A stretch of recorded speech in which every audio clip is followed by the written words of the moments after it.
día con todos. Las 6:53 de la mañana. Hoy contaremos con la presencia de María Paula Romo, ministra de Gobierno. Aquí me han puesto una nueva ley económica y le pido disculpas desde ya a la secretaria de Estado porque no entendemos esta panorámica. El plan de mayor seguridad para Guayaquil.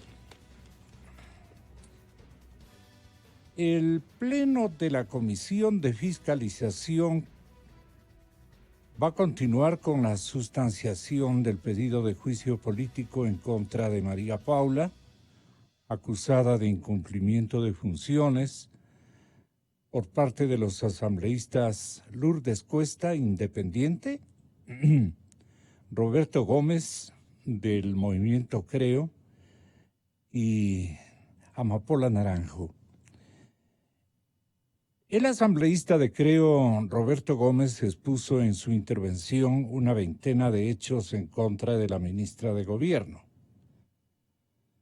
El asambleísta ha desglosado los errores, entre comillas, que ha cometido la funcionaria al frente de esa cartera de Estado y la ineficacia que tendría al frente o en la dirección sobre la Policía Nacional. La fuga de Fernando Alvarado, el femicidio en Ibarra, hasta ahora no se conoce el paradero de los hackers rusos, la filtración de datos, la inseguridad ciudadana, la fuga de Ricardo Patiño, luego del aviso de la ministra, la libertad que tiene Ramiro González, que había sido detenido en Perú, el secuestro de la capital de la República durante el levantamiento indígena, o sea, secuestraron a Quito, el abuso de bienes públicos, incluso le ponen como cuestionamiento y motivo de juicio político las bombas lacrimógenas que resultaron caducadas. Oigan, ¿no tienen más que hacer, señores diputados? Y no porque va a venir la ministra, pero yo veo causas cursis aquí. En fin, son asambleístas. Deben dedicar mejor su tiempo, francamente. Pero bueno, a mí me gustaría que los compañeros de producción vayan uno por uno ofreciéndome un contacto para averiguación ciudadana. Por ejemplo, al asambleísta de Creo, Roberto Gómez. Por ejemplo, a la señora asambleísta Lourdes Cuesta y al general en servicio pasivo Enrique Espinosa. La gestión ha sido un fracaso, dice Lourdes Cuesta. Un fracaso constante, por lo menos en términos de seguridad ciudadana. Esta es una pregunta aparentemente de estilo. Y cargada de escepticismos de los propios ciudadanos en cuya representación se basan estas interrogantes a la ministra. Nosotros tenemos otros temas que van a ser de indudable interés de la ciudadanía. Dirigentes indígenas convocados a Fiscalía. Este es otro titular que brilla en la primera plana del diario El Universo de Guayaquil. Según Jaime Vargas, hasta la semana pasada había sido notificado de 6 investigaciones abiertas en su contra. A las 9 de la mañana de hoy debe acudir a la Fiscalía de Soluciones Rápidas número 7 el presidente de la Confederación de Nacionalidades Indígenas del Ecuador, Jaime Vargas, para dar su versión dentro de la investigación por el supuesto delito de instigación durante la movilización del mes pasado. 3 dirigentes indígenas, entre ellos el mismo Vargas, fueron acusados por el ex candidato a prefecto de Pichincha, Marcelo Ayo, quien habla de excesos vandálicos. Habla también de terrorismo sufrido por los ecuatorianos durante la movilización de octubre pasado. Esos son hechos evidentes, naturalmente, que observó el público. Para el día de mañana, en cambio, está convocado el presidente del movimiento indígena y campesino de Cotopaxi, don Leonidas Issa, y para el viernes, don Rafael Pandán, presidente del Parlamento de Nacionalidades, en cambio, de la Amazonía. Hasta la semana pasada, Vargas aseguró que había sido notificado de 6 investigaciones que mantiene la Fiscalía en su contra. No sé si tengan los compañeros de producción alguno de los potenciales interpelantes para que adelante cuestionamientos, seguramente cuestionamientos. Me gustaría mucho, doña Lourdes Cuesta. A ver si, compañeros, ustedes tienen la bondad de hacernos un acercamiento directo. Vamos a guardar un minutito adicional para poder contar con la presencia de la ministra Romo. El archivo de la ley económica fue un triunfo compartido entre la CONAIE, el correísmo y el Partido Social Cristiano, luego de que el presidente de la República, Lenín Moreno, anunciara el envío de un nuevo proyecto de ley económica urgente, enfocado en temas tributarios. Algunos ministros de Estado se refirieron a esta normativa. Este lunes 18 de noviembre de este año, la ministra Romo adelantó que el nuevo proyecto de ley recogerá el debate de la Asamblea para tener un documento democrático. Justamente, esa fue una de las críticas de los legisladores, pues adujeron que el proyecto de ley de crecimiento económico que se archivó la tarde del domingo 17 de noviembre no se elaboró de manera consensuada. El país necesita que busquemos y encontremos los caminos. Esperamos un debate mucho más franco. Hoy vamos a empezar un nuevo diálogo para construir un mejor Ecuador. La ministra se va a referir a la postura de bancadas legislativas que se opusieron al articulado, y ciertos grupos rechazaron la ley por ser contrarios al gobierno.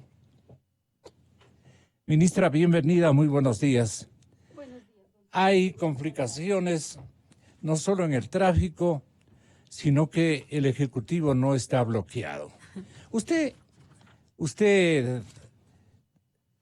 quisiera responder o darnos a conocer en sintonización global las causas que la señora interpelante potencial o ya segura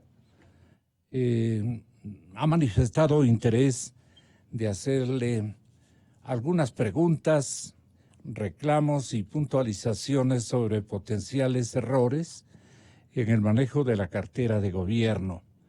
Entonces yo estaba dando un poquito de prioridad a estos petitorios que han configurado la señora legisladora. Así. Doña Lourdes Cuesta estaba en línea y iba a referirnos cuáles son las causales de este potencial juicio político. ¿Usted está preocupado por esta instancia que naturalmente refleja el espíritu democrático con que se maneja este gobierno, su gabinete, el señor presidente y sus ministros de Estado? ¿Cuán presta está para responder las interrogantes de los señores asambleístas? Buenos días. María Paula, bienvenida. Buenos días, Gonzalo. Días. Nuevamente, gracias. Como usted bien lo dice, el estar sujeto a los mecanismos de fiscalización es parte de lo que los funcionarios hacemos en un régimen democrático. Y así tiene que ser.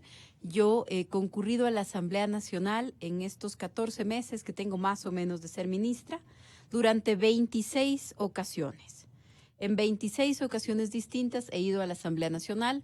Una de mis responsabilidades es la seguridad, que es un tema extremadamente delicado, y otra de mis responsabilidades tiene que ver con la política.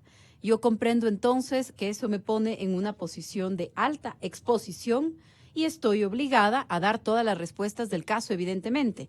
Mire usted, después de la crisis que tuvimos en octubre, en una serie de protestas y de reclamos relacionados con temas económicos, piden la salida de la ministra de Gobierno, no del ministro de Economía.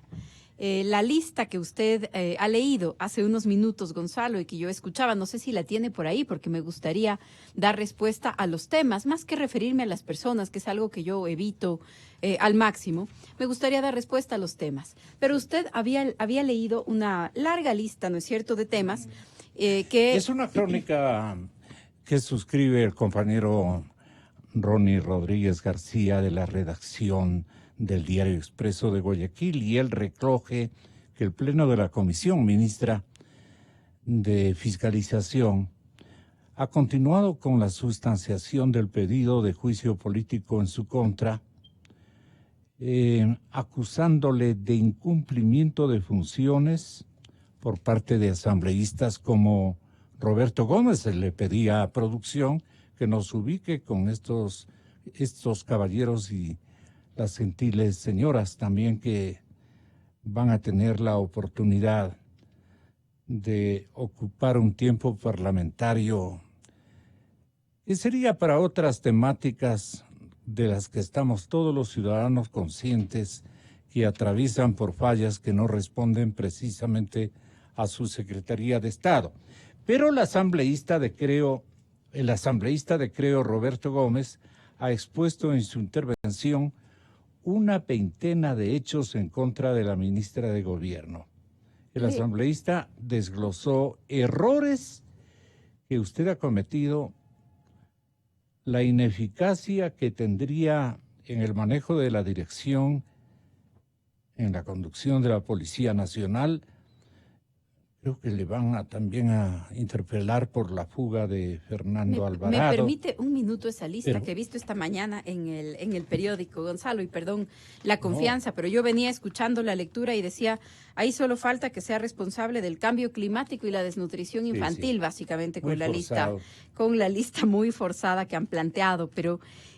una de las cosas que creo que es importante, Gonzalo, como yo lo decía hace un minuto, es que los procesos de fiscalización, más allá de que con qué intención sean planteados o qué sea lo que los motiva, que los procesos de fiscalización sirvan para que uno pueda comentarle a los ciudadanos, porque ese es nuestro deber como funcionarios públicos, qué es lo que se ha hecho y qué es lo que no se ha hecho. Yo voy a comparecer. Inicialmente estaba planteado que comparezca el día de hoy. Sin embargo, ayer han sumado una lista de nuevos funcionarios a esto que usted ha descrito aquí. Ayer los interpelantes han pedido que, además de todas las personas que ya habían solicitado que comparezcan, también acudan la fiscal general del Estado, la presidenta del Consejo de la Judicatura, el ministro encargado de cárceles, la ex ministra de Justicia, y bueno, una nueva larga lista de personas que hasta donde yo conozco... La época del FANESC está larga todavía. Está larga todavía, pero en todo caso eso trasladaría mi comparecencia para el próximo lunes y ahí estaré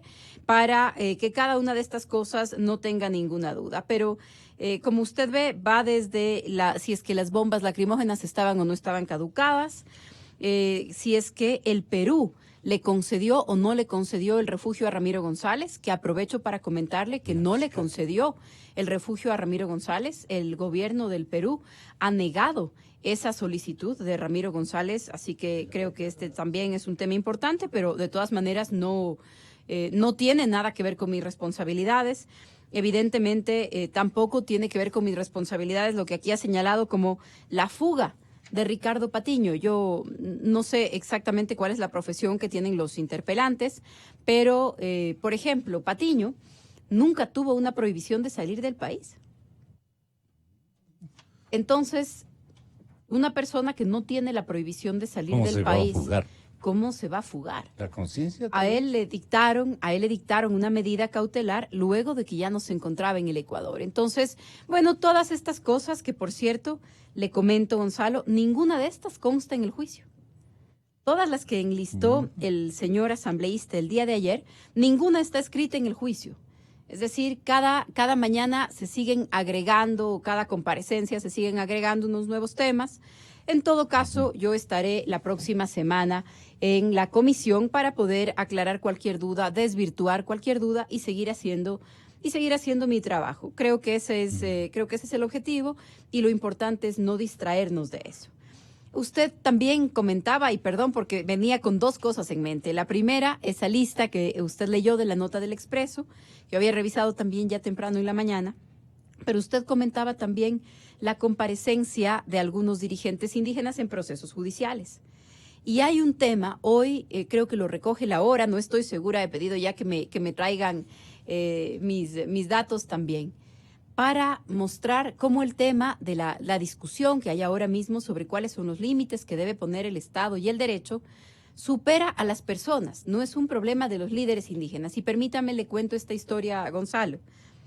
El día antes de ayer, ¿no es cierto? Antes de ayer, muy temprano en la mañana, un grupo de personas de Cotopaxi, de la comunidad de La Maca, es una comunidad en la provincia de Cotopaxi, se trasladan hacia la provincia de Los Ríos, a un lugar en donde una señora se encontraba, entiendo yo, esta señora hace ventas en un mercado, la señora se encontraba en su lugar de ventas del mercado, aparentemente se acercan, le increpan supuestamente una deuda que ella tenía con alguno de los miembros de la comunidad, le increpan, algunas personas dicen haber sido testigos de violencia, de golpes, y la suben a una camioneta. Y dicen que vienen a llevársela a la comunidad de Cotopaxi para ajusticiarla, para que pague una deuda. Sale el padre de esta señora en su auxilio y le suben también a la camioneta. Las personas que ven este acontecimiento alrededor, en un mercado en la provincia de Los Ríos, en Quevedo, llaman a la policía. La policía recibe un reporte, bueno, la central de emergencias que llama a la policía, recibe un reporte en el que le dicen, están secuestrando a 2 personas en un mercado. La policía cierra las vías del cantón, hace un operativo, intercepta 2 camionetas. En una de ellas iban los secuestrados, detiene a 32 personas, entre ellos 4 menores de edad. Van a una audiencia de formulación de cargos, como tiene que ser, ¿no es cierto? Se ponen las personas a órdenes de la autoridad judicial y en este momento hay 15 personas detenidas por ese delito. 8 mujeres y 7 hombres, si es que no me equivoco, ¿cuál es la relación? 8 mujeres y 7 hombres, los menores fueron liberados, las personas que estaban en la otra camioneta donde no se trasladaban los secuestrados no se les pusieron cargos. Pero mire usted cómo se distorsiona un concepto, que era un concepto y que tiene que ser un concepto muy interesante, Gonzalo. La justicia indígena, por ejemplo, es un mecanismo de solución de conflictos internos en las comunidades. Un mecanismo que prevé soluciones rápidas de los conflictos, un mecanismo que prevé reconciliación dentro de una comunidad. ¿Cómo puede distorsionarse tanto una idea?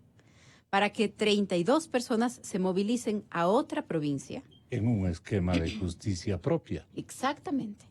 Entonces, creo que más allá de si es el dirigente A, el dirigente B, el dirigente C, lo que necesitamos es una discusión muy seria sobre cuáles son los conceptos que estamos manejando, que no se pueden convertir en pretextos para el debate político. ¿Fue un asalto a mano armada? Esto que estamos... Esto que usted nos comenta. Esto no, era un grupo de personas que retienen a otra, que le privan de su libertad, se la llevan con ellos, entonces eso se tipifica más bien como un secuestro. Y si es que en un secuestro a usted le piden algo a cambio de su libertad, es lo que el Código Penal podría hablar como un secuestro extorsivo. De este tema tenemos 15 personas detenidas en la provincia de Los Ríos, pero lo pongo como un dato que en esta crisis de la que estamos recuperándonos, de la que el país va saliendo, diciendo, debemos tener mucho cuidado que no se tergiversen los conceptos. Entonces, por ejemplo, el concepto de Estado plurinacional, el concepto de justicia indígena, el concepto de Estado de Derecho, el concepto de fiscalización, la idea de rendir cuentas. Todos estos, cada uno en su papel, lo digo porque estoy sumando un poco las respuestas que le he dado en estos minutos, Gonzalo, pero creo que son conceptos importantes sobre los que se construye la democracia que no hay que permitir que se distorsionen. Tal vez con lo del secuestro a mano armada se refiere usted al incidente, el asalto a mano armada, el incidente que estuvo la señora fiscal el día de ayer. Si me permite, le comento. ¿Qué ha receptado Le comento ahora mismo. De la policía, fundamentalmente. Sí, bueno, la primera información que yo recibí fue de parte de la policía cuando ya la policía había detenido a los involucrados. La señora fiscal estaba en un restaurante, en un lugar en la zona norte de Quito, y en este lugar ingresan dos personas armadas. Dos personas armadas entran al lugar en el que estaba la señora fiscal general. Ustedes comprenderán y coincidirán. ¿Exhiben sus armas ¿Sí? en el hecho? Sí, llevaban sus armas. Qué peligroso. Sí, sí, claro, por eso fue un tema de mucha alerta, inmediatamente fue informada. La policía, la señora fiscal, ustedes van a coincidir conmigo, es una de las funcionarias que tiene mayor exposición, Así es. que tiene más altas responsabilidades en general. En general, ella es la autoridad de la fiscalía, la que persigue Capitaliza la todos los esperanza delitos. nacional. Así es. Porque rija en el Ecuador la ley, el derecho y el combate a la corrupción, Así que es el es. clamor de todo el pueblo ecuatoriano. No se puede resumir mejor la responsabilidad que tiene encima la fiscal. Entonces, la cápsula de seguridad de la fiscal reacciona de inmediato y evita, ¿no es cierto?, evita cualquier actuación de estas personas al interior de donde se encontraba la doctora Salazar y luego persigue a los dos sujetos y los detiene, los neutraliza, los detiene, ya están a órdenes de la justicia. ¿Qué sabemos hasta el momento? Sabemos efectivamente que estaban armados, sabemos que ambos tienen nacionalidad venezolana, hemos averiguado algunos movimientos migratorios, ambos tienen ingresos regulares al Ecuador, uno ha salido por una ocasión al Perú, por la frontera en la zona de Tumbes. Y esta es la información que tenemos hasta ahora, pero los dos fueron detenidos y se ha decidido, yo además recibí la instrucción expresa del presidente de la República de reforzar la seguridad de la señora fiscal. Esto fue el otro hecho que tuvimos el día de ayer. Un insuceso preocupante, no obstante. Tiene siempre que prendernos las alarmas, Gonzalo. Es mejor pecar de precavidos, así que es lo que haremos. ¿Cómo le parece a usted la interpelante potencial, la asambleísta Acosta? Según el Expreso, su lectura y su interpretación periodística acaba de elevar a peculado el reproche hacia usted. Y dice concretamente: el Pleno de la Comisión de Fiscalización continuó con la sustanciación del pedido de juicio político en contra de la ministra de Gobierno, María Paula Romo, acusada de incumplimiento de funciones por los asambleístas Lourdes Cuesta, este momento ella es independiente, Roberto Gómez de Creo y Amapola Naranjo de la Revolución Ciudadana. El asambleísta de Creo, don Roberto Gómez, ha expuesto en su intervención una veintena de hechos en contra de la ministra. El señor asambleísta ha desglosado los, comillas, errores, cierra comillas, que ha cometido la funcionaria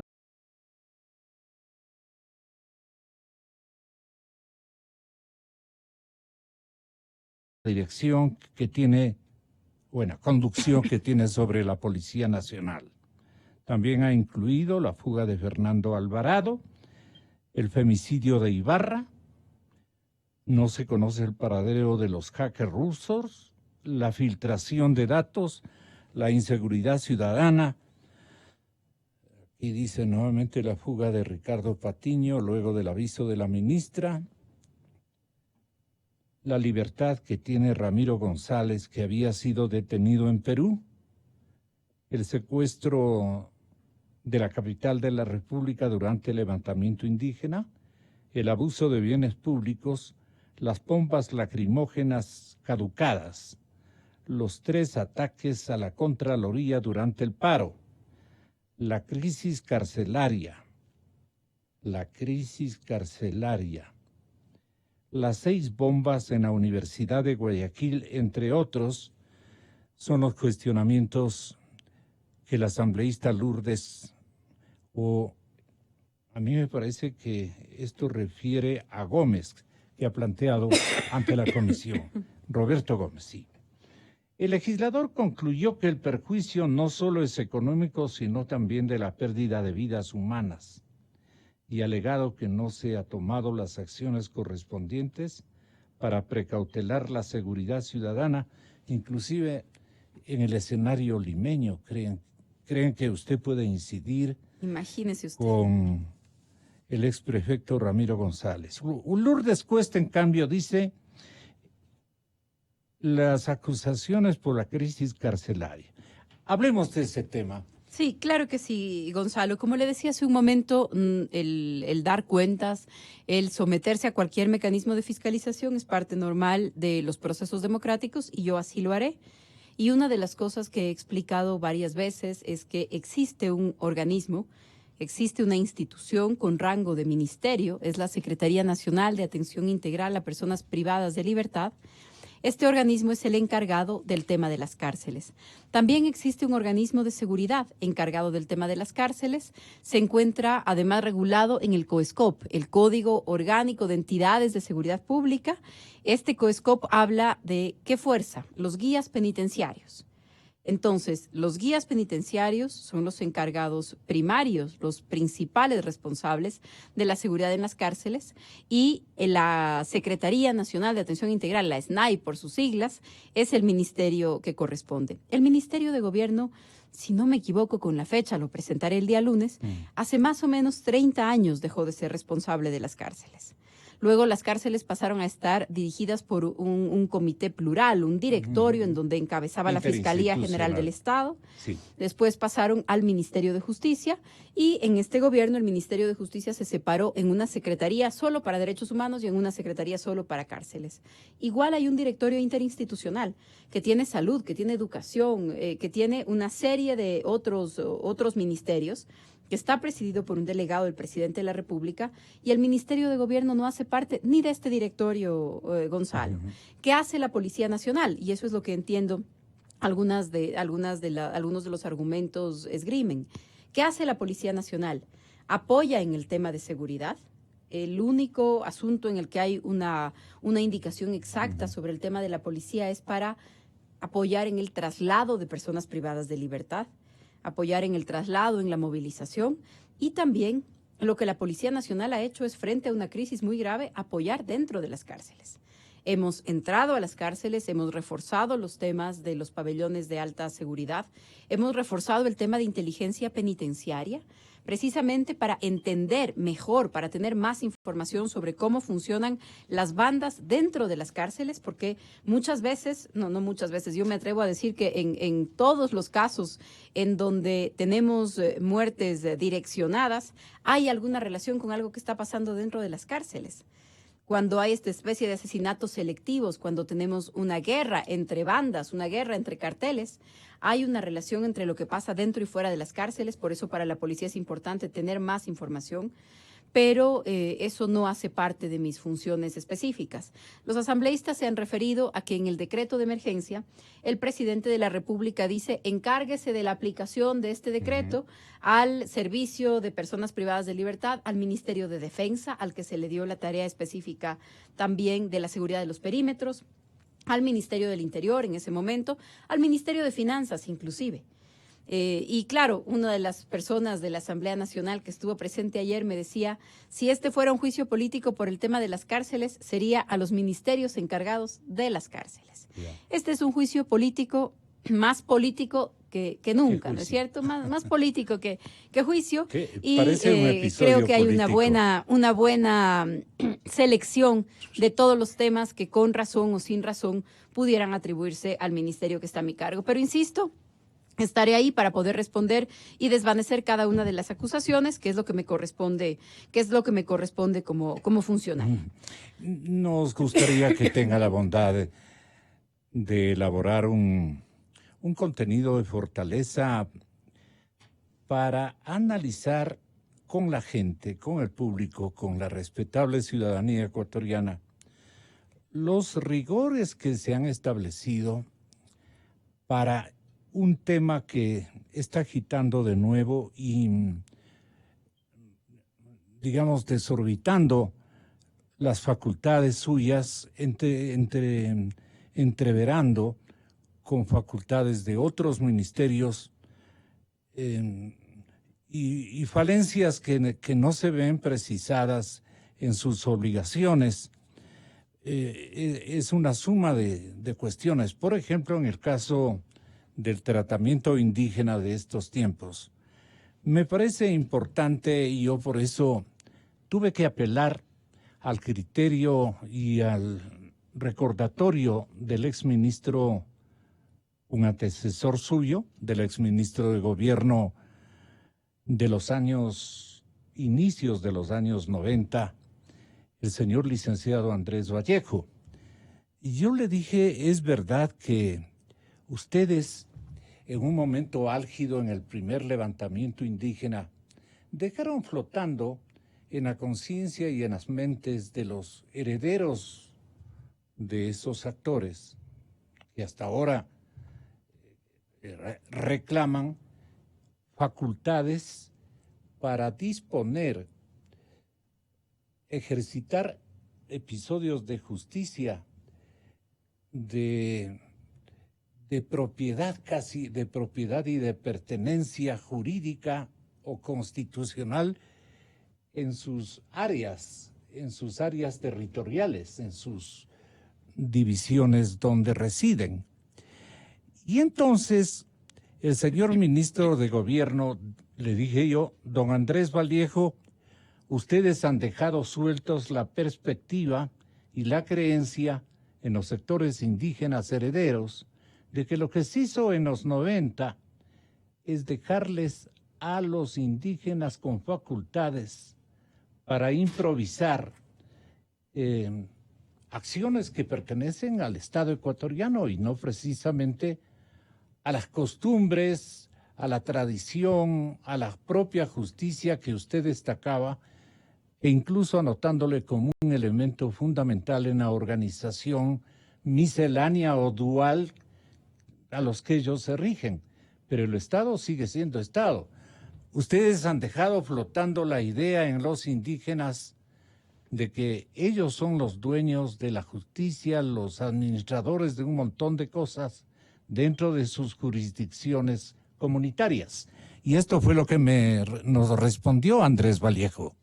La diferencia fundamental que yo encuentro es que ese movimiento indígena no estuvo marcado por la violencia, no era ese el objetivo que tenían. Y entonces fue más fácil el tratar el tema, el llegar a entendimientos y el superar los problemas.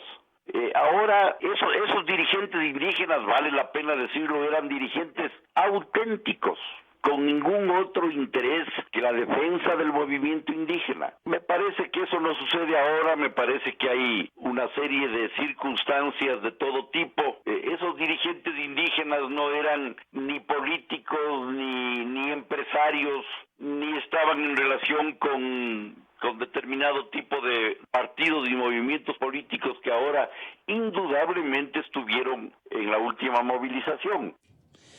Efectivamente, la ciudadanía ha comentado, la gente con criterio y además con criterio muy ciudadano, dicen la CONAIE se ha convertido en un comité electoral. Como esto es un tanto delicado para usted comentarlo, pero sí está en la obligación de ubicar los lineamientos de convicción que debe reunir un Jaime Vargas, por ejemplo, para no hablar con palabrotas increíbles en contra de lo que supone que la Confederación de Nacionalidades Indígenas ha sido objeto en los últimos años de una especie de manejo étnico, racial o destinado a destruir a la raza indígena o cosa por el estilo.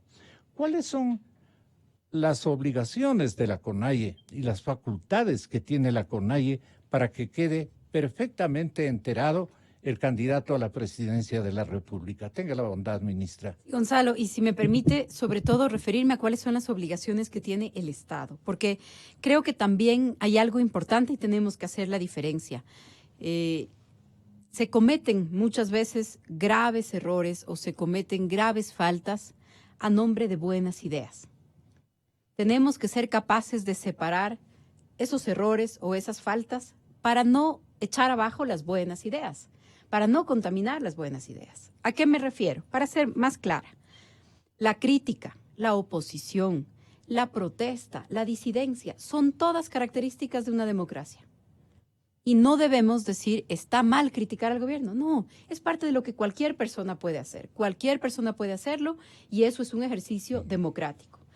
Usando los términos más duros, es parte de su derecho, ¿no es cierto? Parte de su derecho. Los funcionarios públicos estamos expuestos al más alto escrutinio. Tiene que la ciudadanía, organizada o no organizada, poder preguntarnos qué hacemos, qué estamos decidiendo, qué nos motiva. Eso es parte, o no estar de acuerdo. Eso es parte de la democracia. Ahora, cuando yo paso ese límite de la crítica, por dura que sea, de la oposición, de la disidencia, y paso ese límite y trato de organizar un golpe, cuando paso ese límite y paso al vandalismo, cuando paso ese límite y empiezo a usar explosivos contra las personas, contra los edificios, cuando paso ese límite y le quito el agua potable a una ciudad, cuando paso ese límite y dirijo 600 personas contra un cuartel. Ojo que yo no estoy diciendo que todo esto lo ha hecho una sola organización, pero todo esto es lo que vimos que sucedió.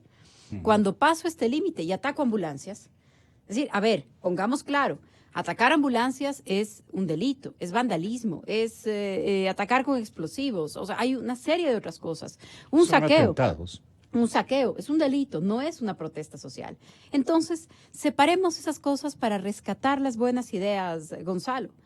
Por ejemplo, los derechos de los pueblos indígenas no son un invento del levantamiento de los 90, no son un invento del Ecuador de hoy. Es una larga discusión en el mundo, una larga discusión sobre pueblos originarios. El gobierno del Ecuador la firmó antes de la Constitución del 98. El Estado ecuatoriano está comprometido con los derechos de los pueblos indígenas, me refiero internacionalmente, a través de tratados y de elementos jurídicos, desde el convenio 169 de la OIT. Luego en la Constitución del 98, luego en la Constitución del 2008. Es, por ejemplo, el caso que le he contado hoy de lo de Quevedo, parte de esos derechos. No, esa es una distorsión del concepto. Pero no descalifiquemos el concepto, rescatemos el concepto. Los conceptos de la democracia, de la protesta, de la crítica, son todos conceptos importantes y hacen parte de la diversidad del país, de las características del lugar en el que queremos vivir. No convirtamos en un problema el concepto por unos comportamientos específicos. ¿Qué le corresponde a cada uno de los sectores sociales del país? Ejercer todos sus derechos, Gonzalo, todos sus derechos. Eso quiere decir que si quiere criticar al gobierno está en todo su derecho, que si es que quieren presentar candidatos a la presidencia de la República, a las alcaldías, a la Asamblea Nacional, están en todo su derecho. Eso es parte de lo que pueden hacer en un Estado democrático. ¿Qué no se puede hacer? Evitar que el gobierno atienda a la población, evitar que los ciudadanos del país se desplacen por el país, evitar que los alimentos lleguen a los lugares en donde las personas tienen que abastecerse. Eso no hace parte del debate político normal, del conflicto político normal. ¿Qué no se puede hacer? Claro, eso ya es otra historia. ¿Qué no se puede hacer? No se puede armar un ejército aparte. No se puede llamar al ejército a sublevarse contra el presidente. Por eso yo creo que más allá de discutir las personas o las organizaciones, hay que discutir los hechos en concreto y defender la crítica. Defenderla, Gonzalo, aunque nosotros seamos los criticados. Nuestro deber es defender que eso puede suceder. Ahora, la crítica es una cosa. Decir que las Fuerzas Armadas le desobedezcan al presidente es otra cosa. Organizarse los ciudadanos para ganar una elección, eso es democracia. Organizarse los ciudadanos para hacer otro ejército, eso es un delito. Por eso, creo que la discusión va más allá de las organizaciones o las personas, sino de qué podemos y qué debemos hacer. Y lo que usted dijo hace un momento, el Estado de Derecho, las leyes, que todos cumplamos las leyes, que todos rindamos cuentas de nuestros actos, que todos asumamos las consecuencias de nuestros actos. Y creo que de esa manera, solo de esa manera, se puede construir el país en el que queremos vivir, con reglas claras, sin anarquía, sin abusos desde ningún punto de vista y también con las condiciones económicas y productivas que se necesitan, porque no podemos dejar de hablar de esto. Okay. El país necesita empleo, necesita producción, necesita comercio, necesita oportunidades. Esto es lo más sensible que nos sucede ahorita.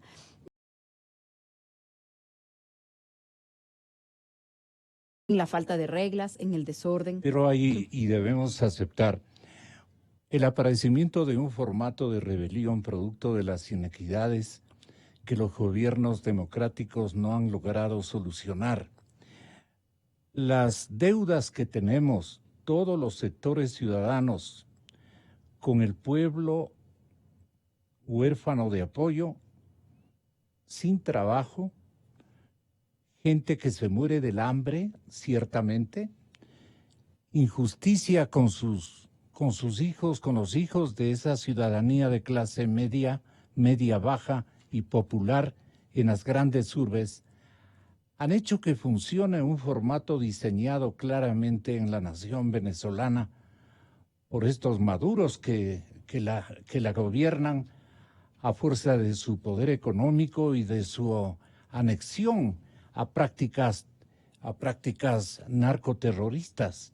Porque esto que estoy diciendo es una verdad a plenitud comprobada por cualquier visión que tenga la ciudadanía, cualquier ciudadano. Entonces, todas las capitales y cabeceras de naciones sudamericanas en este momento están protagonizando una vuelta de las izquierdas, dicen. Y claro, el izquierdoso que se cree que no hay tal. El izquierdoso ecuatoriano se vale de nexos con la población indígena, donde aparece uno que otro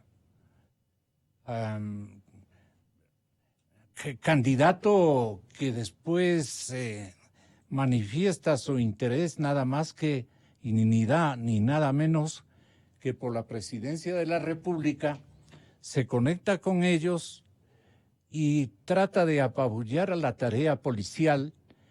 Y naturalmente los ministros de Interiores y de Política se ven copados por una serie de prácticas de connotación casi terrorista, si no totalmente terrorista, y nos ponen a todos los ciudadanos en apuros y en una suerte de temor por lo que pueda ocurrir más adelante. Y vienen a recordar que ellos son dueños de sus propias parcialidades, de sus propios territorios de vida comunitaria, que quedó afincado como una responsabilidad de los blanco-mestizos frente al auténtico derecho que los dueños anteriores de estos territorios, que no les dejaron con escritura pública, pues en nombre de Jaime, la propiedad de los terrenos o de las jurisdicciones indígenas. Esto tiene que, por eso, uno de los ministros de Estado de este régimen menciona que debe el señor dirigente indígena, presidente o director de la Confederación de Nacionalidades Indígenas, debe limitarse para lo que le han elegido su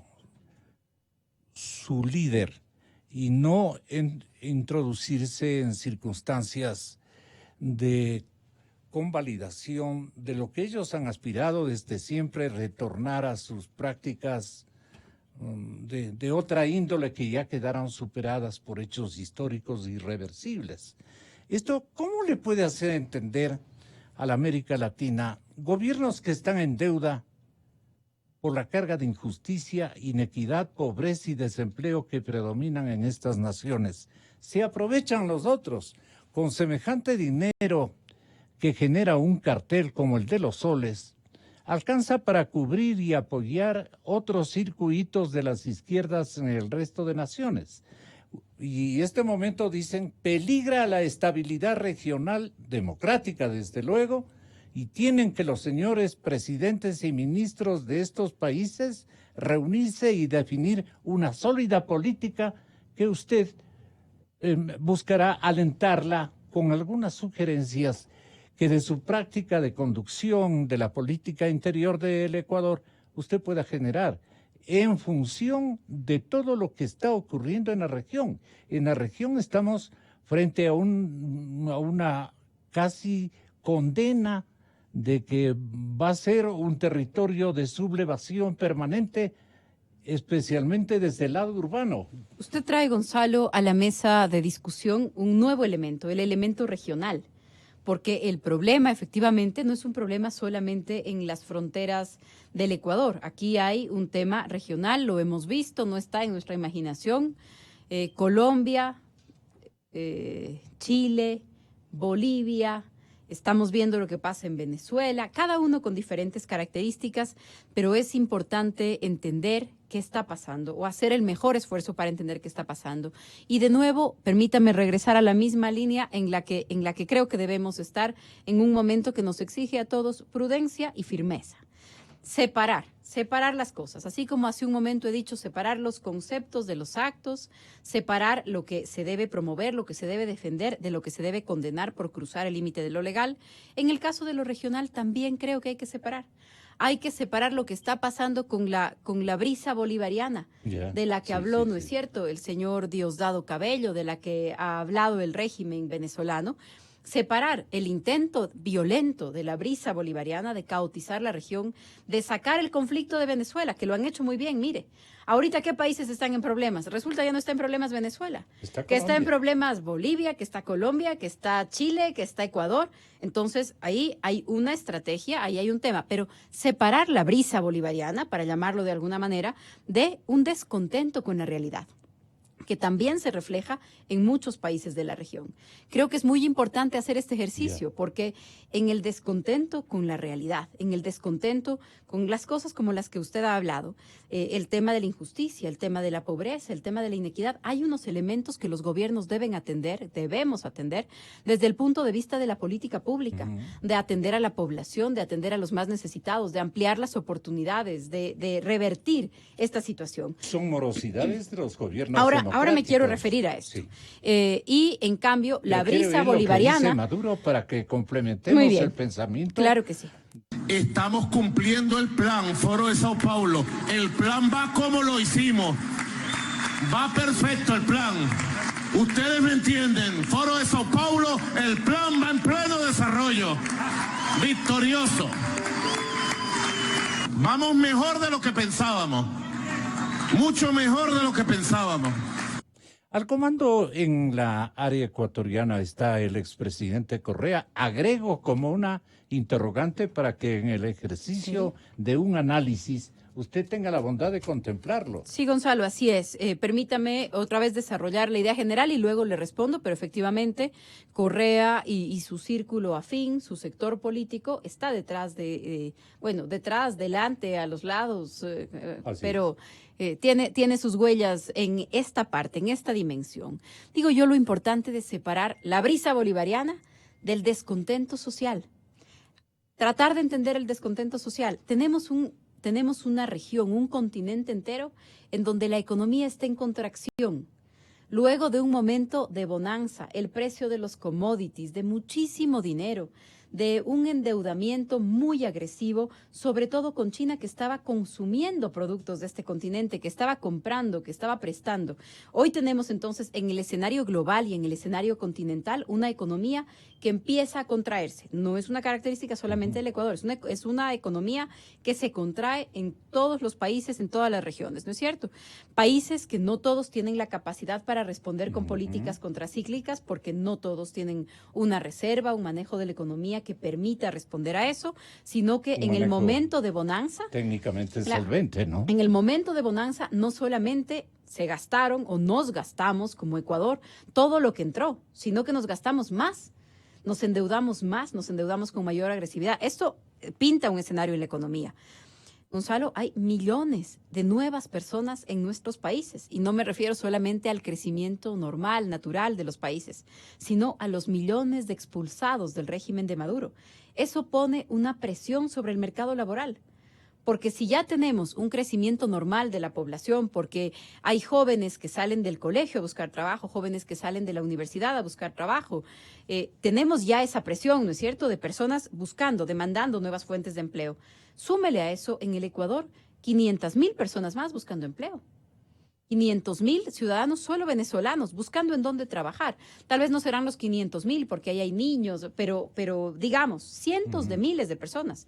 Eso en el Perú podría ser 700,000 personas. En Colombia probablemente 1.200.000 ciudadanos venezolanos que ponen una presión sobre el mercado de trabajo.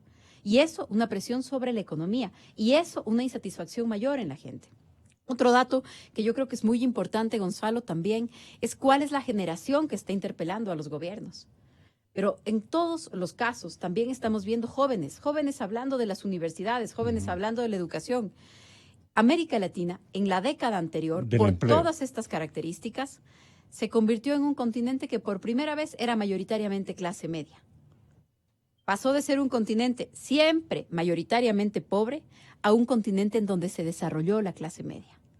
¿Qué estamos viendo entonces? También estamos viendo una clase media que llegó a tener mayores comodidades, que se endeudó, que llegó a tener otras expectativas y que un pequeño cambio, la pérdida del empleo de uno de los adultos, por ejemplo, un problema para pagar una deuda, hace que esté en riesgo su casa, que esté en riesgo su carro, que los hijos tengan que ir a otra escuela, que muchos jóvenes que crecieron en esa bonanza y tenían la expectativa de ir a la universidad, de encontrar trabajo, hoy se encuentran con menos perspectivas de las que estaban mirando antes. Entonces, ¿qué tenemos ahí? Un tema de una clase media que era una clase media vulnerable, muy difícil, ¿no es cierto? Es más difícil, habiendo pasado a la clase media, verse en el riesgo de regresar a la pobreza. Hay una generación de jóvenes que está buscando oportunidades, que también hay que decirlo, una generación que creció, que le pintaron otro escenario. Gonzalo, aquí nos pintaron el escenario del jaguar latinoamericano, pues estábamos listos para hacer Singapur. Jóvenes como lo que estamos ahora mismo discutiendo en la ley de progresividad tributaria. Jóvenes, imagínense, 9,000 personas más o menos que se beneficiaron de becas para estudiar en universidades de excelencia, que fueron a mirar otros mundos, a prepararse, que tiene que haber sido una persona muy destacada en sus estudios para poder beneficiarse de este tipo de oportunidades, que regresa al país con unos super estudios, pero que para poder irse a la universidad tuvo que hipotecar la casa de la familia, pidió un crédito educativo, regresa al país, no alcanza a pagar el crédito, ya le ponen una coactiva, ya le van a poner un juicio para la casa. Y no solamente no tiene empleo, está en la central de riesgos. Está incumplido porque no le ha pagado al Estado el crédito. Entonces, si encuentra empleo, le van a decir, pague para poder contratarle. 9,000 personas que están solamente en esa situación. La ley de progresividad tributaria, uno de los temas que contempla es condonarles los intereses y las multas a ese grupo de personas. Nos hace entender, para ministra, reprogramar su pago. Imagínese usted imagínese usted el mensaje, ¿no es cierto?, entonces, para estas no personas. es sensibilidad, sino inteligencia en la conducción, el operativo más o menos programado económicamente por el presidente Moreno. Claro que sí. Hay muchos temas que se tienen que atender. Hay una realidad económica, hay personas que enfrentan con dificultad esta realidad. Esta partecita. Bueno, el tema de poder reprogramar las deudas no solamente de los estudiantes, me he metido con este ejemplo precisamente para hablar de una generación que está buscando oportunidades, pero la ley contempla la posibilidad de que se reprogramen deudas y que se condonen intereses y multas para pequeños deudores de la banca pública y para estos jóvenes con esta historia que les comento. No es la condonación del capital, eso está prohibido. La condonación es de los intereses y de las multas, que permita que las personas otra vez puedan entrar en un mercado laboral, otra vez puedan ser sujetos de crédito, puedan alcanzar a pagar sus deudas, porque a veces las multas y los intereses son más que el capital que estaban debiendo. Reactivar la economía. Esa es en el fondo la tarea de la ley, pero esta también es la tarea que debemos tener y que tenemos, que es uno de los objetivos del gobierno del presidente Moreno, para atender estos aspectos de los que estábamos hablando de manera diferenciada. Hay aspectos que tienen que ver con atender las demandas de la sociedad. No podemos negar, por ejemplo, la gran necesidad que hay de atender el sector rural. No es un problema reciente, es un problema de la historia de nuestros países. Hablemos del Ecuador. La pobreza en el campo, la pobreza en la ruralidad, la pobreza en la sierra, que es diferente de la pobreza en la ruralidad de la costa. Todo eso es algo que, por supuesto, es parte de la realidad del Ecuador, que tiene muchos años, que no es nuevo, pero que tenemos que atender. Y es parte también de lo que tiene que ser un llamado de atención. ¿Esto se explica con la brisa bolivariana? No, Gonzalo, pero hay cosas que sí. Y lamentablemente esa intencionalidad política de algunos sectores autoritarios, de algunos sectores que no se resignan a perder el poder en todo el continente, lamentablemente ellos se aprovechan de esta situación, se aprovechan de las demandas de algunos de estos sectores para caotizar los países. Y creo que ahí es en donde tenemos que hacer la diferencia, que separar las cosas, y hay algunos aspectos que tienen que ser atendidos desde el punto de vista de la seguridad y hay otros que tienen que ser atendidos desde el punto de vista.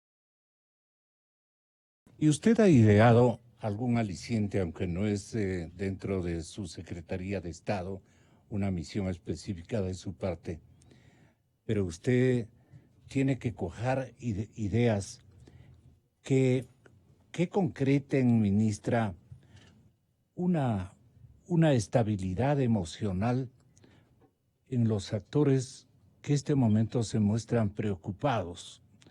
Uno de ellos, por ejemplo, al que yo me he referido en los últimos programas, es la mujer campesina, es la mujer urbana que reside en las ciudades o poblaciones más o menos considerables en número. Ellas están abandonadas a su suerte porque sus esposos, una vez más, han tenido que acudir o migrar hacia los sectores urbanos a efectos de poder encontrar un empleo que el campo no les ofrece. Los resultados de este retorno, digamos, a las miserias de hace años se ve visualizada en la realidad latinoamericana de estos tiempos. No sé qué le parezca a usted. Tenemos ciclos, Gonzalo. Fíjese usted que, por ejemplo, el fenómeno de la mujer en la ruralidad se vio muy fuerte en el éxodo de ecuatorianos hace 20 años. En la gran migración después de la crisis del sistema financiero, muchas zonas quedaron llenas de mujeres a cargo de los hogares, de mujeres a cargo de las comunidades. De pronto en las elecciones de las juntas parroquiales, toditas las autoridades eran mujeres. ¿Por qué? Porque el fenómeno migratorio fue sobre todo la salida de los hombres, de los padres de familia, de los hombres de las comunidades. ¿Qué pasó con el matriarcado maternal de esos tiempos? Lo que digo es, tenemos ciclos, ¿no es cierto? Y en cada uno de esos ciclos que vive el país hay que diseñar, esa es la obligación que tiene el gobierno, políticas públicas para atender a la población. Entonces, pero este es un cuadro que se aplica en toda América Latina. Sí, y también el tema de los ciclos, el tema de los ciclos migratorios, el tema de los ciclos económicos, y la política es responder de la mejor manera a eso. Usted me decía cuáles son los planes o los programas, y lo delineo de manera general que tiene el gobierno para atender la realidad, digamos. Porque es muy difícil ya en la práctica separar la realidad de la seguridad, de la economía, del bienestar, de la convivencia social. Todo se cruza, ¿no es cierto? Pero por eso permítame hablar en términos generales. ¿Cuáles son las líneas del gobierno? Primero, hay una línea que tiene que ver con la equidad, con la justicia, con preocuparse más por los que menos tienen y que la crisis la paguen los que más tienen, que la crisis también implique una contracción para el propio Estado, sacrificios para el propio Estado. Esa es una línea general. Lo siguiente es, que es otra línea importante del gobierno, no sacrificar lo más importante. Hay cosas que se pueden sacrificar, hay cosas en las que no se puede escatimar. Por ejemplo, no se puede sacrificar bienestar social, no se puede sacrificar educación, no se puede sacrificar salud, no se puede sacrificar seguridad. Entonces, los recortes están enfocados sobre todo a sectores distintos a ellos. ¿Cuál es la otra línea que tiene el gobierno? Trabajar de la mano con todas las autoridades. usted no nos verá en una disputa o en una pugna de poder con ningún poder del Estado y con ningún municipio del país, con ningún gobierno provincial. Al contrario, el gobierno incluso está entrando en competencias que no le corresponden, pero son prioritarias. Agua potable. Agua potable es el mejor ejemplo. En los años que tiene ya el gobierno del presidente Moreno, se han destinado más o menos 1.200 millones de dólares en créditos reembolsables y no reembolsables para municipios en el país para programas de agua. El agua es competencia de los municipios, pero el gobierno, ¿qué es lo que dice? No podemos dedicarnos a hacer otra cosa mientras no tengamos agua. Entonces, a pesar de ser competencia de los municipios, 1.200 millones de dólares del gobierno destinados, enfocados en trabajar con los municipios por el tema de agua. Y lo mismo con el tema de los municipios para cualquier otro aspecto, incluso para esos que fueron muy sensibles en el pasado. El tema de seguridad y lo que hicimos ayer en Guayaquil. Hoy día también tenemos un tema de seguridad con el municipio de Quito. Vamos a reinaugurar la UPC de Pizulí y vamos a firmar con el alcalde el apoyo que va a recibir la Policía Nacional del municipio de Quito, recuperando la mejor utilización de las tasas de seguridad. Los municipios cobran tasas de seguridad. ¿Qué dijo el gobierno anterior? El gobierno anterior se bastaba y se sobraba, ¿no? Entonces no necesitaba de nadie, no tenía que hablar con los municipios, no necesitaba recursos, les devolvía los recursos. Nosotros decimos lo contrario. La seguridad es tarea de todos. Tenemos que arrimar el hombro. Lo que hicimos ayer con el municipio de Guayaquil fue exactamente eso.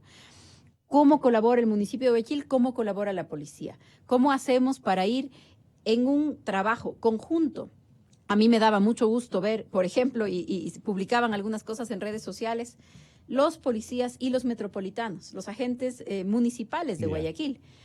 Que lo que decíamos era, vamos a hacer equipos, cada uno en el campo de sus competencias. A los municipales no les toca patrullar, a los municipales no les toca enfrentar un crimen organizado, una investigación. Pero sí tenemos que conversar, sí tenemos que estar comunicados, sí hay que hacer equipo. Los desalojos que se han hecho, los temas de invasiones, los temas de orden público, los temas de uso del suelo, no podemos trabajar aparte.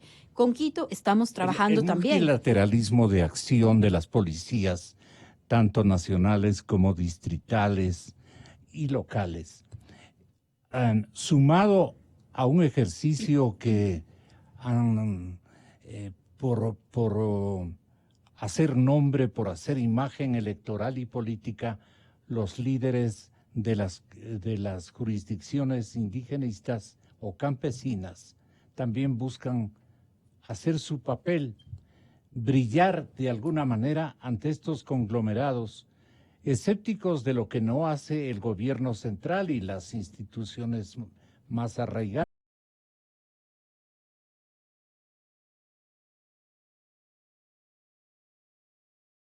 Despreciando eso, la gente quiere organizarse y este es el momento en que los líderes dicen, este es el rato nuestro, el rato que nosotros aspiramos para ver si cuajamos presidencial inclusive, etcétera, etcétera. Y se ponen a pensar, ministra, en opciones para superar la actual crisis económica. Entonces ahí piensan en reperfilar la deuda externa, reducir el costo para servirla, o sea, para pagarla, buscar equilibrio económico y dar más beneficios a quintiles o a sectores o a grupos más pobres sin aumentar el déficit. El Ecuador debe implementar políticas más efectivas, nos decimos entre todos, y procedemos a focalizar algunos subsidios, a mejorar los beneficios sociales, especialmente de los sectores más deprimidos, y a otorgarles la herramienta fundamental que es la educación y que es la salud. Reducir el déficit necesariamente implica incrementar erogaciones, digamos, partidas presupuestarias destinadas a estas acciones. Entonces necesita asimismo una reperfilación de objetivos tributarios, a mejorar las regalías de los recursos naturales, a reducir los gastos a través de la optimización del gasto público. Yo le estoy leyendo Un plan no ambicioso, sino de sentido común, que debe prevalecer en un gobierno más o menos de las características de un Lenín Moreno, porque él atraviesa más o menos en ese cuadrante, es un escenario que le vino, no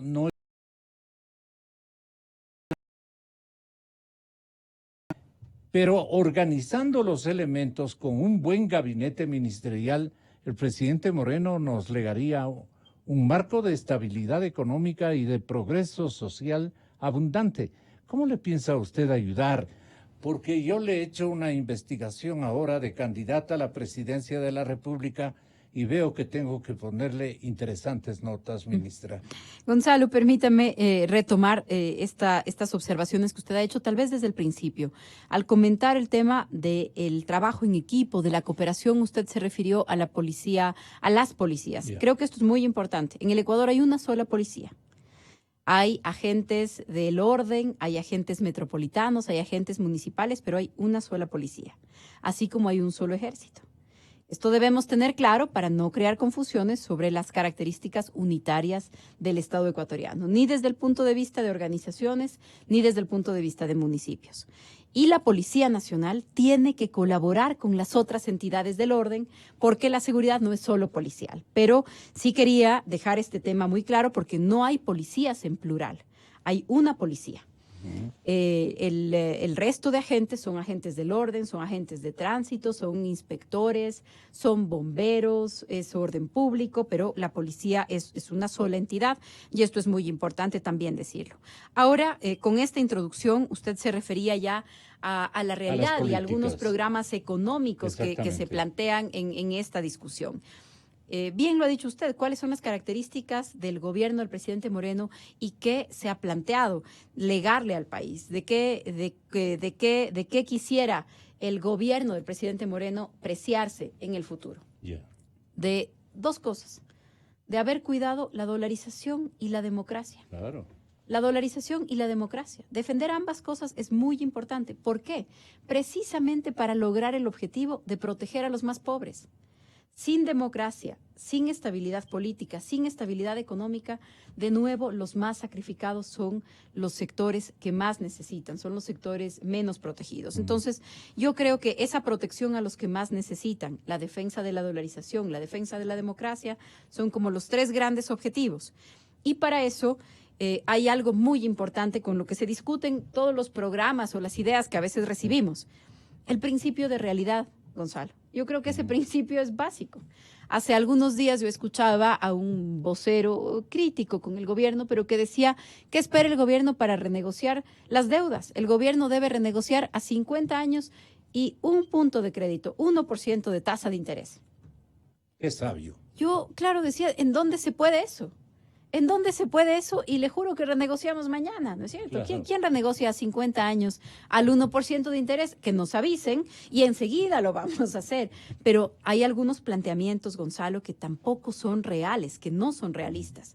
Algunas personas dicen, hay que sacar 100,000 personas del sector público. Yo le digo, señor, yo le visito mañana con la lista y usted dígame de dónde.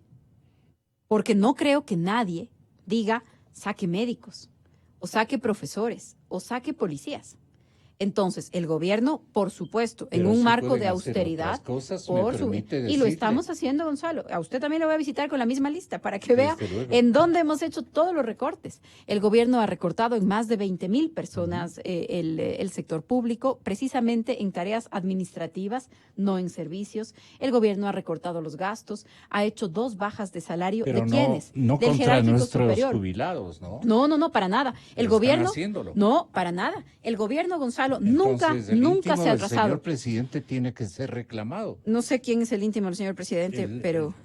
El señor director del No. Instituto Es Ecuatoriano que de Gonzalo, y Seguridad permítame Social. aclarar esto. En el tema de los jubilados, el gobierno nunca se ha atrasado, nunca en pagar una pensión jubilar. No, pero ha reducido. No, para nada. El promedio de cuánto recibe una persona por jubilación en el Ecuador está más o menos en $450. El promedio de con cuánto se jubila una persona en Chile, con las AFPs y todo lo que nos contaron, es más o menos $200. Entonces, los jubilados en el Ecuador nunca ni han tenido una reducción en su pago, ni han tenido un atraso en su pago. La gran discusión que hemos tenido en diferentes momentos en este último año tiene que ver con una compensación por jubilación, una compensación que una interpretación, primero del gobierno anterior hizo una interpretación, pero lo dejó interpretado y no pagó nada. Claro. Y luego la Asamblea Nacional retomó este tema. Esta compensación le implica al gobierno más o menos $1.200 millones. 1.200 millones de dólares en compensaciones, no en pensiones jubilares. Nunca nos hemos atrasado y nunca nos vamos a atrasar en pagarle una pensión a un jubilado, nunca. Pero estas compensaciones, que son muchas veces hasta hace 12 o 14 años que nos están cobrando, implican $1.200 millones. El gobierno está honrando sus deudas, pero lo tiene que hacer con un calendario y con una programación, porque no es una cantidad que se pueda desembolsar de un día para el otro sin haber estado planificada. Estamos honrando deudas que tienen más de una década, lo estamos haciendo, para el presidente es una prioridad, pero estas son compensaciones y recálculos. Nunca hemos tenido y nunca vamos a tener $1 de atraso con un jubilado. En el tema recálculos es donde está quejándose especialmente gente de las Fuerzas Armadas y del Magisterio. De las Fuerzas Armadas tampoco, Gonzalo. Esos son tal vez otros temas que con mucho gusto yo vendré a tratarlos, pero es importante que no los mezclemos. Pero créame que no hay atrasos con los jubilados. En el tema de condenar a los jubilados a salarios que ellos nunca han recuperado con el derecho que les ha asistido cuantitativa y cualitativamente en el tiempo que han trabajado para el Estado. Nos ponemos ese tema y yo vengo con las tablas sobre los pagos. Usted me invita para tratar ese tema y con mucho gusto estaré aquí. Pero como le digo, es un universo, aparte y nosotros estamos honrando, por supuesto, esas deudas con prioridad, pero una cosa son las pensiones y otra cosa son los recálculos, los ajustes y muchas expectativas que se pueden generar de manera legítima o no, que se pueden generar de manera criticable o no. Las alícuotas salariales pero de ninguna manera estamos es pendientes. Lo que está en controversia este momento. No sé qué son las alícuotas salariales, Gonzalo. No sé a qué se refiere con alícuotas salariales. ¿Con cuánto se jubila cada persona? Se jubila en promedio, porque cada persona se jubila según sus aportes. No, cada persona se jubila según sus aportes. El cálculo Eso no se está cumpliendo a cabalidad, según las quejas que yo leí ayer de parte de los dirigentes. La crítica de algunos dirigentes es el pago del recálculo y las compensaciones. Pero el monto de la jubilación se calcula con unas reglas que están previstas, se calcula haciendo un promedio de los 5 mejores años de aportes. Sobre ese promedio de los 5 mejores años de aportes se paga una jubilación con un tope hacia arriba. Que dólares más, dólares menos, bordea los $2.000 en el límite, pero en promedio, esto significa, en promedio las jubilaciones en el Ecuador están en más o menos 400, le digo todo en promedio porque no venía preparada con exactitud para este tema, pero más o menos $450 mensuales, que es, y también valdría la pena tener una tabla comparativa con otros países de la región para compararnos con una realidad similar. Pero como le digo, el gobierno nunca ha estado en deuda con una pensión jubilar y estamos honrando deudas del Moreno, atentar contra la seguridad económica Nunca. Justicia, que yo lo conozco desde hace muchísimos años. Imposible. Él ha sido un creyente de la gratitud de la institucionalidad ecuatoriana. Y ese es un tema de justicia, es un tema de las personas que han servido toda su vida, es un derecho adquirido. Por eso, nunca se ha puesto en duda. Para el presidente es una prioridad. Nunca nos hemos atrasado, nunca hemos pagado $1 menos. Las discusiones son sobre recálculos. Así es. Usted también. Usted y yo vamos a revisar. Esto último que me parece harto importante, ministra. La gente comienza a pensar de que estamos trasladando equívocos, arbitrariedades de gobiernos vecinos. Nos han pasado la factura a nosotros ingentes cantidades de gente que les mandan sin saber a dónde van, como que estorban en el territorio revolucionario e izquierdista, por ejemplo, de la gran Venezuela, de la nación de Bolívar, a la que tanto hemos respetado. Un progresista país que tenía todo para su gente. Hoy están comenzando con los más pobres, y los más pobres son sacados en carros especiales alquilados por el gobierno de turno y dejados en línea de frontera. Se van para Brasil, vienen para Colombia, vienen para Ecuador, vienen al Perú, se avanzan hasta Chile los que pueden. Los otros están predominando en los escenarios callejeros de nuestras urbes, especialmente de la ciudad de Quito, que es de la primera dimensión de búsqueda de una realización personal que ellos tienen derecho a buscarla. Pero a nosotros nos está costando un dineral eso, un dineral, y nosotros tenemos propios problemas. ¿Cuándo va a llegar el momento en que haga un examen selectivo de las misiones que por fraternidad, por condescendencia, por vecindad, por el atributo que tiene de ser solidario el señor presidente de la República y sus miembros de gabinete? Todos tenemos un espíritu de fraternidad, de solidaridad. Nos duele el dolor ajeno. Sinceramente lo sentimos. Pero esto ya está pasándose de la raya. Y hay una incomodidad social impresionante porque incluso los pordioseros ecuatorianos deben hacerle una marcha al gobierno, ¿no? Porque la pobreza se ha diseminado tanto y la ausencia del apoyo social de las gentes que podemos ofrecer una moneda, un plato de comida, tiene que primero tener el privilegio de ser dirigida a nuestra población, es nuestra obligación primigenia, con todos los resortes de solidaridad que hemos tenido que usar en estos meses.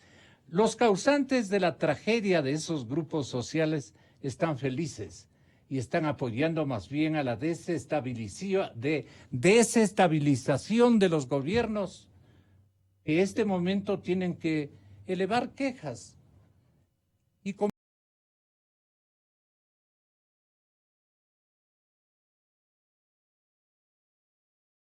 Pero esa solidaridad frente a otros objetivos estratégicos que practican los otros gobiernos del lado izquierdista de la región no se ajustan a lo que deben hacer, solucionar los problemas de su gente. Y allí entonces enseñarnos cuál es la solidaridad que ellos en discursos superfluos nos tratan de convencer, practican. No sé cómo más decirle, pero este es un sentir social comunitario, ministra. Gonzalo, creo que usted se refiere al tema de la regulación de la migración, que es un tema que es importante, que todos los países tienen el derecho a tener una migración regulada y ordenada. Aquí no se regula. No, sí, claro que sí, Gonzalo, no. Claro que sí, perdóneme. Contamos a la gente, salimos de este edificio. Gonzalo, pero una cosa es que salgamos del edificio a contar a la gente y otra cosa son reglas, ¿no es cierto? Entonces, migración regulada. Usted sugiere que este gobierno, no, Gonzalo, no. Una cosa es, durante todos estos últimos años, ¿cuántas personas de otros países han ingresado al Ecuador? Y otra cosa es, ¿cuáles son las reglas que están vigentes hoy día? Más de una decena, yo diría que al menos una quincena de países que no tenían el requisito de visa para el ingreso al Ecuador, hoy tienen que cumplir con el requisito de visa para ingresar al Ecuador. El poner una visa para unos países es parte de regular la migración. Hemos pasado probablemente de ingresos, por ejemplo, de ciudadanos venezolanos, teníamos ingresos de entre 1,000 y 1,200 personas al día. Una buena parte de ellos para trasladarse a otros países, otros que también permanecían aquí. Hemos pasado de más o menos 1,200, 1,500 a más o menos 40 personas al día. Desde hace ya varios meses, en donde el gobierno del Ecuador impuso el requisito de visa para ciudadanos venezolanos. Hemos pasado, y hay una lista de países, yo con mucho gusto salgo de aquí, le envío la lista de países para mostrarle la diferencia entre las políticas migratorias del gobierno anterior y las políticas migratorias de este. En el marco de todo lo que tiene que regular una política migratoria, por supuesto, pero que no le quepa duda que hoy tenemos procesos de migración regulada y controlada que no existían antes. Tenemos entonces más de una quincena de países a los que hoy se les pide visa, que no estaban en la lista de países en los que se requería. Tenemos un proyecto de ley en la Asamblea Nacional sobre reformas a la ley migratoria que nos permita a quienes cometen faltas incluso expulsar del país, que nos permita negar el ingreso a algunos ciudadanos por determinadas características, una serie de normas que se necesitan para poder actuar. Porque sin la norma tampoco un funcionario puede hacer lo que le plazca. Entonces, tenemos un proyecto de reforma en la Asamblea Nacional, tenemos normas migratorias en la inclusión de países entre quienes se requieren visa y tenemos además, Gonzalo, un proceso de regularización para quienes ya se encuentran aquí. Este proceso de regularización, que fue un decreto ejecutivo, el presidente de la República, junto con la Cancillería, que regula el tema migratorio, el Ministerio de Gobierno, que ejecuta las políticas porque hace el control, se firmó este decreto. Este decreto se hizo ya hace un par de meses. Estamos en este momento haciendo un registro. El decreto está dirigido al grupo humano más grande que se encuentra en el país, que son los ciudadanos venezolanos. Estamos haciendo un registro que incluye un registro biométrico, huellas dactilares, reconocimiento facial, reconstrucción de la identidad, porque no tenemos relaciones con el régimen de Venezuela, por lo tanto no tenemos un intercambio de información apropiado, estamos reconstruyendo la identidad. Hay dos fases en este proceso. Una fase tiene que ver con un reporte de la información, otra fase tiene que ver con brigadas para verificar esta información y para poder tomar, por ejemplo, los datos biométricos. En la primera fase, que es la del autorregistro, tenemos ya más de 150,000 personas registradas, que hoy sabemos en dónde viven, a qué se están dedicando, cuántos hijos tienen, si es que estos niños van o no a requerir entrar en el sistema educativo, si trajeron o no sus papeles, sobre a qué grado entran, si tienen o no sus vacunas. Todo esto hoy día ya lo tenemos. Los informes no deben ser muy optimistas. No, hay muchas cosas de preocupación y no solamente sobre ciudadanos venezolanos, ciudadanos de Haití, ciudadanos de Cuba, con diferentes características cada uno, pero hemos tenido también estas olas migratorias en años anteriores. Niños haitianos con gravísimos problemas de desnutrición. ¿Por qué? Porque vinieron en situaciones muy delicadas, problemas relacionados a la trata de personas, porque el haber eliminado los requisitos de visa significó que el Ecuador se convierte en una puerta de entrada para muchas veces la explotación de las personas que trataban de llegar a otros países en el continente. Todo esto está hoy regulado, lo estamos frenando, lo que depende del Ejecutivo. Presentamos a la Asamblea una ley y esperamos también que la expedición pronta de esta ley nos permita seguir tomando decisiones. Pero hoy tenemos una política de migración ordenada y regulada. Tenemos una ciudad y un país longitudinal impresionantemente grande. La ciudad de Quito es una ciudad longitudinal. Yo he ido de últimas semanas por necesidades de visualización y control técnico, por coberturas que permanentemente un empresario de medios tiene que estar estableciendo, a las barriadas innovadas y que han crecido a una velocidad impresionante en la zona sur de la ciudad. Y ahí encontramos un continente de migrantes. Así es, internos y externos. Exactamente. Y extranjeros. Así es, por supuesto. ¿Qué van a hacer ustedes con esos grupos poblacionales de aquí a unos 6 meses? Bueno, no solo a unos 6 meses, no sé si sea un colapso que se pueda anunciar en 6 meses. La noche de ayer estuve yo reunida con jefes políticos y tenientes políticos de toda la provincia de Pichincha. Algunos que también, como usted bien dice, ya son parroquias rurales que hoy hacen parte de la ciudad, tienen temas de seguridad, tienen temas de migración, tienen temas de empleo, tienen temas de escuelas, de centros de salud. Las capitales también se convierten en estos centros de crecimiento, ¿no es cierto?, en estos polos de crecimiento. Y ahí hay un trabajo también compartido con el municipio, con la alcaldía, a la que le corresponde regular el uso del suelo, garantizar los servicios. Estos fenómenos ponen presión sobre las grandes ciudades, sin duda, y también es algo en lo que estamos trabajando. Sí, porque no sería bueno que nos dejemos que determinadas lógicas de carácter ideológico o de odiosidad política o de animadversión personal hagan que un presidente de Venezuela afirme lo siguiente: mándale 200,000, mándale a ese unos 300,000. trata de que se ubiquen más gente de las nuestras. Mándale. Están mandando a la gente, ministra, eso me duele profundamente. Y ellos se quedan con una sonrientes. Y la gente, como le digo, la gente nuestra se está permanentemente quejando de que no hay un control respecto a los actores de la migración. Usted ha dado una explicación Y una respuesta. Sí. y una respuesta concreta, pero quedamos en pendiente. Seguro que Yo sí. le agradezco Gracias, muchísimo. Gonzalo, muchas y gracias. mil perdones Que tenga por un buen haberle día. molestado tan Con mucho dilatadamente gusto, con con mucho un gusto, solo Gonzalo. tema prácticamente. Con mucho gusto, ¿no? Siempre a sus órdenes. Con toda la fidelidad, con toda la fidelidad. Un manejo informativo solvente. Democracia.